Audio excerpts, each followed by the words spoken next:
Le grand oral des grandes gueules. Avec nous, le docteur Gérard Guillaume. Bonjour. Bonjour. Vous êtes rhumatologue, vous avez travaillé avec Luc Montagnier, le prix Nobel de médecine. Vous avez été également médecin de l'équipe professionnelle du cyclisme, c'est ça, de la Française des Jeux. Tout à fait. Et vous avez un regard libre et très critique sur la façon dont la France gère cette épidémie depuis le début. Et notamment le confinement, vous dites, cette gestion de la crise n'est pas digne de l'ère moderne. Pourquoi ? Oui, tout à fait. Alors, juste une entrée en matière. Il se trouve que j'ai une relation très privilégiée avec Taïwan. J'ai mon fils qui vit là-bas depuis plus de 30 ans. Je suis en relation au moins 2 fois par semaine avec Taïwan. Mon fils est marié à une chinoise, ma petite fille est sino-franco-chinoise. Et donc, au début de l'épidémie, j'étais un peu inquiet de savoir parce qu'elle était à l'école. Or, j'ai vu qu'ils ont eu une gestion extraordinaire. Extraordinaire, je veux dire, c'est le pays qui a le mieux géré tout ça. Donc avec un mot d'ordre, réactivité, anticipation. 4 piliers pour gérer tout ça, isoler, tester, tracer, traiter. Donc voilà, ça, et à partir de là, donc la rentrée des classes n'a été repoussée parce que c'était pendant la période des vacances scolaires, elle a été reportée de 15 jours. Les écoles n'ont jamais été fermées, les entreprises n'ont jamais été fermées. Et résultat des courses, une population qui a 23 millions d'habitants, donc un peu plus du tiers, à l'arrivée, 7 morts. Vous comparez avec la France, 400 morts par million d'habitants. Donc il y a quand même un vrai problème là. Et c'est lié à l'absence de réactivité de la France, à l'absence d'anticipation, à l'absence de plan de pandémie. Je vous rappelle quand même qu'on a des structures en France qui sont payées par nos impôts pour prévoir quelle est la façon de réagir en France face à un accident nucléaire, face à un accident chimique, face à un accident bactériologique. On a vu ce que ça a donné au Havre pour la prise en charge de l'accident chimique. Et tout est pareil, tout est à l'avenant. Alors ça, c'est quand même scandaleux et c'est indigne d'un pays dit moderne. Qu'est-ce qu'on a raté alors ? Qu'est-ce qu'on a raté ? Pourquoi est-ce qu'on a dysfonctionné dans l'anticipation et la réactivité ? D'abord parce que notre gouvernement a érigé un principe, le mensonge. Mensonge pour dire qu'on était prêt. L'épidémie n'allait pas arriver et que si elle arrivait, tout était programmé. Nous avions les masques, nous avions la meilleure médecine du monde. Faut arrêter de nous pipoter avec ça. Il y a longtemps que nous n'avons plus la meilleure médecine du monde. Nous avons la meilleure prise en charge du monde, certes, mais plus la meilleure médecine du monde. On a cassé depuis 3 présidences, on a cassé l'hôpital. On a commencé avec cette loi des 35 heures, qui est un crime social au niveau de l'hôpital, et on a détruit l'hôpital. On a pris le corps médical pour des imbéciles, quoi. Les moins bien payés d'Europe. Quand je discute avec mes amis américains, tout ça, mais on me se fait rire au nez tellement nous sommes ridicules. Et c'est pas les premiers de cordée qui font marcher le pays, ce sont les premiers de corvée. Et là, ça a été montré que c'est à l'hôpital. Heureusement, nous avons des gens qui ont le sens des responsabilités, qui ont la vocation et qui sont prêts à payer de leur vie la prise en charge des patients. Marianne Soubré, maître Soubré. En fait, oui, on peut se dire que le confinement, c'est aussi une technique, on va dire, médiévale, en tout cas de pauvre. C'est-à-dire, on n'a pas les moyens de tester tout le monde, donc vite, on va empêcher, en fait, parce que c'était surtout ça, on va empêcher le flot dans les services de réanimation. C'était ça, le confinement. Mais on avait eu un professeur suisse qui disait que le problème des Européens, c'était surtout qu'ils pensaient que les épidémies, les virus, c'était pour les autres et que c'était pas pour nous, quelque part. Est-ce qu'il n'y a pas eu beaucoup d'orgueil aussi de la part de l'Europe de penser que ça ne nous concernait pas ? Finalement, quand vous parlez de Taïwan, ils ont peut-être plus l'habitude que nous. Non, pas plus l'habitude que nous. L'avantage, c'est une île, donc c'était beaucoup plus facile de fermer les frontières. Deuxième avantage, si on peut le prononcer comme ça, c'est qu'ils avaient l'expérience du SRAS. Donc, mais qui est quand même... Où là, ils avaient eu 73 morts, c'est quand même pas énorme non plus. Nous, je rappelle quand même 68, 69, 30 000 morts par la grippe en France. Hein. Mais nous pêchons par orgueil, nous sommes les meilleurs du monde, personne n'a de leçons à nous donner. Je suis désolé. Taïwan aussi ne fait pas confiance à la Chine. Hein. Et donc il se méfie de ce que disent les autorités chinoises. Or nous, on a vu le confinement de Wuhan, le confinement chinois, et finalement on a suivi ce modèle. Enfin nous, à l'exception de Taïwan, à l'exception de l'Allemagne qui n'a pas confiné autant, à l'exception du Danemark, mais sinon, et la Suède, mais sinon quasiment les autres pays, notamment l'Italie, la France et l'Espagne, on a suivi finalement l'exemple chinois. C'est peut-être ça aussi notre erreur. Mais je suis tout à fait d'accord. Il y avait deux types de réactions possibles. Le confinement à la chinoise, suivi par les Français, les Italiens, les Espagnols, les Belges. Et le confinement sélectif, c'est ça le mot-clé, sélectif, comme les Coréens, comme à Hong Kong. Hong Kong, 25 000 habitants au kilomètre carré. Aujourd'hui, c'est 1 mort pour 2 millions d'habitants. Quand vous dites sélectif, ce sont les personnes âgées et les personnes dites fragiles. D'abord, on teste, on dépiste. Et par exemple, à Taïwan, moi j'ai eu des amis qui sont français qui sont allés là-bas à cette période au début. Eh bien, ils ont passé 8 jours au minimum à l'hôtel. Hein, positif, pas positif, et ils étaient contrôlés tous les jours, et après ils ont été relâchés. Et ils ont fermé leurs frontières tout de suite, chose que nous, on n'a pas su faire. Donc tout ça, ça explique. Alors, le confinement, les pays qui ont confiné d'une façon sélective, c'est simple, c'est l'Allemagne, c'est la Suède, c'est le Danemark, c'est la Hollande, et je suis désolé, il y a 4 à 5 fois moins de morts. Il y a quand même un vrai problème. Monsieur Véran, interrogé par, je l'ai entendu à la radio ou à la télé, je me rappelle plus, répondre à une auditrice qui lui demandait est-ce qu'avec les beaux jours on risque de moins d'être victime de l'épidémie, il a répondu au mot près, c'est pas le beau temps qui va changer, c'est le fait qu'on va ouvrir nos fenêtres, que nous allons nous déconfiner, que nous allons sortir de chez nous. Et 8 jours après, ce qui programme, c'est le confinement. Où elle est la logique? Et là, c'est terrible, parce que d'abord, on a infantilisé les Français. On les a pris pour des gamins, et je vois pas. Et on continue à les prendre pour des gamins, et je ne vois pas comment, en mentant d'un jour à l'autre, en disant blanc, noir, gris, comment on acquiert la confiance des gens. Ils se sont décrédibilisés. Ils étaient paumés. Alors après, à ce moment-là, on le dit. Docteur, pour être honnête, nos dirigeants ne sont pas les seuls à avoir dit tout et leur contraire. Si on regarde ce qui s'est passé en Grande-Bretagne, aux États-Unis, on a tâtonné parce qu'effectivement, c'était nouveau. Chacun en plus a réagi un peu égoïstement dans son coin. Quand ça touchait les Italiens, on disait mais non, ça ne nous concerne pas. On ferme pas les frontières, ça n'y arrivera jamais. Les Allemands, eux, ils ont fermé leurs frontières, mais bon, on est au sein de l'Europe, tout d'un coup des frontières réapparaissent, alors qu'a priori il ne doit plus y en avoir. Donc au début, ça a été quand même du chacun pour soi. Oui, mais vous avez prononcé un mot-clé, l'Europe. L'Europe, elle a été où là-dedans? Complètement absente. Non, elle n'était pas là. Complètement absente, et elle est toujours absente. Ne serait-ce que par l'étude Discovery, qui est un fiasco-véry, je veux dire. On n'a jamais eu le résultat. Jamais eu de résultat. C'est un fiasco-véry, je veux dire. Et ça illustre tout ce qu'est la politique européenne. Et nous sommes embarqués là-dedans. Donc il est temps de récupérer un peu d'autonomie. Et la médecine de ville qui a été mise de côté. Alors ça, c'est une catastrophe. Moi, j'ai toujours consulté. Je suis rhumato, mais mon boulot, c'est de répondre à mes patients. Vous savez, quand est-ce que j'ai eu mon premier masque? En ayant été pleuré je ne sais combien de fois chez le pharmacien, je l'ai eu le 8 avril. Le 8 avril, avant le 8 avril, j'avais pas de masque. Donc c'est complètement scandaleux. Premier scandale. Alors bien sûr, pas de gel, pas de test, pas tout ce que vous voulez. Et impossibilité, l'ordre de ne pas prescrire d'hydroxychloroquine. Mais dans quel monde vit-on? Dans quel monde vit-on? Depuis quand on oblige un médecin à prescrire ou à ne pas prescrire telle chose? Nous avons pour au moins 10 ans d'études, voire plus, voire le double pour certains, et nous savons ce que c'est qu'un patient, nous savons faire des diagnostics. Donc vous savez ce qu'il y a à prescrire et à ne pas prescrire. Et nous savons, et il y a comme pragmatique. Bien sûr. Le problème, c'est qu'on a, entre autres, un conseil scientifique qui manque d'hommes et de femmes de terrain. On a des modélisateurs, on a des gens qui sont les rois de l'Excel, du tableau Excel, mais qui n'ont pas forcément l'expérience du terrain. On en a un en France, un des meilleurs du monde. C'est Monsieur Raoult. Nom de Dieu, mais il suffisait d'écouter ce qu'il dit. Vous êtes raoutien? Je ne suis pas raoutien, je suis médecin.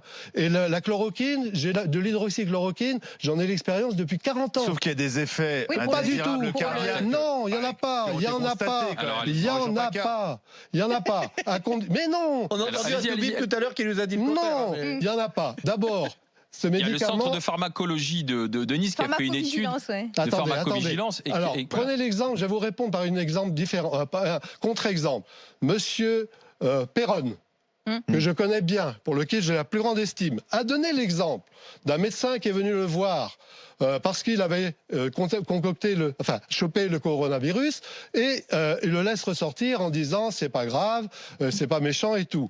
Il lui a rien prescrit. Sauf que 3 jours après, il le trouvait en réanimation avec un problème cardiaque. Donc imaginez qu'il lui ait prescrit de l'hydroxychloroquine à ce moment-là, on aurait dit que c'est l'hydroxychloroquine. Et sauf que on sait que le coronavirus donne des troubles cardiaques. Et c'est difficile de faire la part de ce qui revient au corona et de ce qui revient, mais il y a une méthodologie de prescription d'hydroxychloroquine. Et ça, Raoult l'a bien dit, électrocardiogramme à J0, à J2, à J10, dosage du potassium, et on voit. Et on donne plutôt au début, en fait. Et on le donne au début, et pas n'importe quand. Avec un suivi. Et associé à l'antibiotique. Et associé à l'azithromycine. C'est pour ça qu'il y a des tas d'études qui ont été faites, mais qui ne respectent pas ce protocole. Oui, mais Raoult lui-même n'a pas respecté. pouvait les faire. Raoult n'a pas lui-même respecté le protocole. Il pouvait randomiser son étude, elle n'est pas randomisée. Mais on s'en fout de ça. Pour l'instant, le problème, il n'est pas là. Le problème, c'est qu'on est en crise. Même Macron nous a dit que nous étions pompeusement en guerre. Oui, il a dit et nous, on était tout nus. Je peux vous dire, j'étais en guerre, mais tout nu. J'ai perdu le fil de mes idées. Donc, ce que je veux dire par là... tant pis s'il n'a pas fait vraiment comme il fallait faire. Le problème, il n'est pas là. Là, on n'est pas en période d'évaluation. Il faut tout de suite tester, il faut répondre à la demande. Donc, il a une solution. Et le double aveugle, la randomisation dans des maladies infectieuses, ça tient pas la route. Ça, c'est vrai pour d'autres maladies. Là, il suffit de tester la charge virale. On teste la charge virale et on voit si le traitement, il est actif ou pas. La deuxième vague, cette peur de la deuxième vague, et qui d'ailleurs cette peur doit nous obliger à nous déconfiner très lentement. Pour l'instant on ne la voit pas, quand on regarde les pays qui ont eu l'épidémie un peu avant nous, il n'y a pas de deuxième vague. Ça c'est un fantasme européen, c'est un fantasme français, c'est un fantasme pour que les hommes politiques se protègent. Il ne s'agit pas de protéger les Français, il s'agit de protéger les politiques, ceux qui ont pris des décisions et pour lesquels ils vont avoir des comptes à rendre. Donc la deuxième vague, il n'y a nulle part ailleurs. Tout le monde sait, les gens qui connaissent le problème savent qu'une épidémie, c'est une courbe en cloche. Mais ça, il n'y a pas un jour où il y a un virus, puis il n'en a pas. Ça va en déclinant avec des soubresauts. Et puis il y a un jour où il va y avoir un peu plus et un autre jour un peu moins. Et compte l'évolution de la courbe. Et il n'y a aucun pays au monde où il y a eu une deuxième vague. Oui, c'est vrai. C'est factuel. Aucun. Y compris là où il y a à Hong Kong 25 000 habitants au kilomètre carré. Pas de deuxième vague. Nous, ici, on a peur de deuxième parce qu'on n'avait pas les moyens de tester et qu'on n'avait pas suffisamment les moyens aussi de dire à la population dans un premier temps, il faut mettre des masques et se protéger. C'est pour ça aussi peut-être qu'on a craint la deuxième vague, à juste raison. On a craint, bien sûr, parce qu'on a mesuré notre incompétence. Ça, c'est quand même extraordinaire. Le pays qui a soi-disant la meilleure médecine du monde est incapable de faire une épidémie de type grippal. Plus sévère, plus sérieuse, mais du même type, même système de propagation, etc. Donc... Mais docteur, moi je veux bien, mais les dépenses de santé sont plus importantes chez nous qu'ailleurs. Alors, j'ai l'impression qu'on a effectivement d'excellents soignants qui, heureusement, ont un peu repris le pouvoir à l'hôpital. On a mis de côté les administratifs et ceux qui pondent des normes du matin au soir, mais ils sont toujours là. Les agences régionales de santé vont reprendre le pouvoir à un moment donné. Ça, c'est une catastrophe. C'est une catastrophe. Quinzaine d'organismes. En partant du ministre de la Santé, derrière, il y a à peu près une quinzaine d'organismes qui régissent la santé. Il y en a plus que ça, je les ai avec moi, moi aussi je les ai listés. C'est dramatique. Et derrière, on va encore en créer 3 bientôt. Donc est-ce que le problème ne viendrait pas de là ? Une partie du problème vient de là, c'est de l'hyper-présence d'une administration qui est démentielle. 35% du mode de fonctionnement d'un hôpital est dédié à l'administration. Je suis désolé. L'hôpital, c'est fait pour les médecins et les malades. Mais ça, c'est un choix qui remonte il y a une vingtaine d'années, le choix de faire passer l'administratif avant le médical. L'ARS, c'est Bachelot. Bachelot, l'ARS, c'est Bachelot. Qui pourtant est redevenue maintenant la Madone. La Madone, Roselyne Bachelot, parce qu'elle avait raison sur les masques et les vaccins. Pas dans le cœur des médecins. Alors, Zora Bintan, je voulais vous poser une question sur le déconfinement. on est en train, pareil, de tatillonner, à faire du teasing. Alors vous allez avoir ci et bientôt ça et après ça, etc. Qu'est-ce que vous pensez de ce déconfinement en pointillé auquel on assiste et qui finalement, une deuxième vague parapluie pour pas avoir peur? En fait, on a l'impression que finalement, ils sont encore pas au point sur... Ils sont au point sur rien. Déjà, on regarde la carte. La carte, on voit tout le Grand Ouest. Tranquille. Il y a eu chez moi, je suis breton, à côté de chez moi, à Crac, il y a eu un foyer épidémique au départ. Il a été enrayé tout de suite. C'est pas qu'en Bretagne on soit meilleur qu'ailleurs, sauf qu'on est dans une zone où il y a du vent. Pas avec une grande densité de population et une pollution très faible. Donc deux facteurs qui ont joué dans la région du Grand Est et dans la région parisienne, et très curieusement qui auraient dû jouer à Marseille, parce que c'est une grande métropole, avec pollution, mais du vent. Et il faut adapter tout ça. Quelle pire absurdité que d'avoir interdit aux gens d'aller se promener chez moi, par exemple, au bord de l'Oise, ou d'aller dans la forêt. Sur la plage. Mais ça, c'est pris par des technocrates dans leurs bureaux parisiens qui n'ont jamais mis les pieds dans la forêt. Moi, je vais tous les jours dans la forêt quand je suis chez moi pour promener le chien de mon voisin. Si je te croise 3 personnes dans la journée quand je me balade dans la forêt, mais c'est une absurdité totale. Et au contraire, je vais dire, si on veut stimuler le système immunitaire des gens, il faut les aérer, il faut qu'ils sortent. C'est ça, docteur. Mais là, c'est là où les Français, je pense qu'ils sont pas dupes, parce que c'est du bon sens. On nous a toujours expliqué que c'était mieux d'aller effectivement marcher dans une forêt que de rester confiné dans un appartement. Là, on a laissé les Parisiens chez eux. Bien sûr. C'est l'évidence même. C'est l'évidence même. Il n'y a pas besoin d'avoir fait 10 ans d'études de médecine pour ça. Mais au-delà de ça, est-ce que justement, on en parlait tout à l'heure, ce problème aussi du déconfinement trop lent, en fait, est-ce qu'il n'y a pas aussi un vrai problème moral et psychologique? C'est-à-dire qu'il y a un vrai problème économique lié au confinement, qu'on va avoir besoin de force morale également, et que si on nous interdit tous les plaisirs de la vie, on n'aura plus non plus ce moral pour reconstruire. Quand on va faire le décompte de tout ça, parce que j'espère qu'on va le faire, on va s'apercevoir que les morts sont peut-être plus nombreux liés au confinement qu'au déconfinement. Donc les morts en ville. Les morts... En ville. En ville. Non, les morts. Mais partout. Les morts économiques. Attendez, là, on a l'impression qu'il n'y a plus de morts autres que par coronavirus. Je vous rappelle quand même, il y a 400 morts par jour, ne serait-ce que par les affections cardiovasculaires. Ils sont où, ceux-là? Et il y a 421 morts par jour en EHPAD. Bien sûr. En temps normal. Donc, et tout ça. Alors, les conséquences économiques, mais ça va être catastrophique, bien pire que ce qu'on nous laisse entendre. Et il y a des gens qui ont des entreprises, des petites entreprises qui ont tout perdu. Et comment on va faire? Comment ils vont faire? Je pense que demain, il va y avoir plein de suicides. Je parlais aussi du psychologique. Est-ce que vous ne pensez pas qu'on a besoin aussi d'avoir un peu de loisirs? Bien sûr. Parce que sinon, on va tous devenir... Et puis surtout de prendre les Français pour des adultes. Arrêter de les embobiner avec des conneries. Donc il n'y a pas de deuxième vague. L'épidémie, elle est finie. Elle va mettre encore peut-être un mois. Oui, mais c'est fini. D'accord, mais il faut quand même. Non, pas forcément. Elle va pas revenir en octobre ou l'hiver prochain? Pas forcément. Et une raison, c'est bien, vous posez une bonne question. Parce que le problème, c'est l'origine. C'est quoi l'origine? Alors là, on est dans la guerre, là. L'origine, c'est ou le laboratoire ou les animaux, ou le marché. Là, il y a un article qui vient de paraître il y a 2 jours, publié par Nikolai Petrovski de l'université de Flinders en Australie, qui démontre, ou qui accrédite tout de même, l'hypothèse de l'origine humaine du laboratoire de ce virus. Vous êtes sur la ligne de Montagnier, en fait. C'est pas exactement la ligne de Montagnier, mais c'est l'origine du labo. Montagnier, il y a deux types de possibilités. L'hypothèse de Montagnier et de Jean-Claude Pérez, c'est de dire c'est la théorie d'épissage. C'est-à-dire on prend un virus A, le corona, on prend un virus B, on prend une partie de son génome et on le greffe sur le premier et on obtient un virus C avec des propriétés qu'on cherche à lui donner. Ça, c'est la première technique, c'est l'hypothèse de Montagnier qu'il valorise chaque jour. Je suis au téléphone avec lui tous les jours, et ils vont faire une publication scientifique à ce niveau-là. La deuxième théorie, deuxième hypothèse, c'est celle de Petrovski, qui dit qu'on ne fait pas d'épissage parce que ça laisse des traces et il y a une empreinte qu'on peut détecter, mais en revanche, on cultive et on fait de la sélection par culture, de la sélection darwinienne, c'est-à-dire qu'on sélectionne un virus pour une propriété particulière et qu'on veut développer. Je vous rappelle que ça s'est fait en 2015 aux États-Unis avec le virus de la grippe aviaire. Le virus de la grippe aviaire, c'est un virus qui se transmet d'oiseau à oiseau ou de poulet. pas aux humains.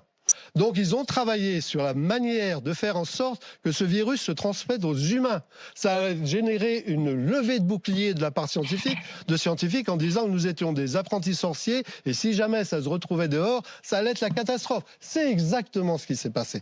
Vous avez ça, vous pouvez retrouver ceci sur Science et Vie Télé 2015, l'interview par Jérôme Bonaldi, vous l'avez, tout ça. Et c'est ce qui s'est passé vraisemblablement. Et ce sera... Alors, justement, pour répondre, si il nous reste 20 secondes. Si c'est un virus trafiqué, il y a peu de chances qu'il se revienne. Oui. D'autant plus que s'il est trafiqué, la nature fait bien les choses. La partie qui est trafiquée, elle est éliminée avec le temps qui passe. Bien sûr. Donc on se retrouve à ce moment-là avec l'hypothèse d'une grippe saisonnière et voilà. Merci docteur Gérard Guillaume. Merci d'être venu livrer votre part de vérité dans les GG, dans les grandes gueules. On se retrouve GG, hein. GG, un double titre. Demain 9h midi, Joël Dagosseri, Johnny Blanc et Lina Dumont. Et on parlera des... Regardez ça. Les malades vont manquer aux médecins. Regardez. C'était en quelle année ? 1966. Ouais, l'Express. Je l'ai envoyé à tous les syndicats. Les malades vont manquer de médecins. Personne ne m'a répondu. 12 juin 66. Et 40 ans après, on y est. Après. Demain, Rachida Dati avec nous. Passez une bonne journée. Rendez-vous à 9h. RMC. Alain Marchal, Olivier Truchot. Les grandes gueules.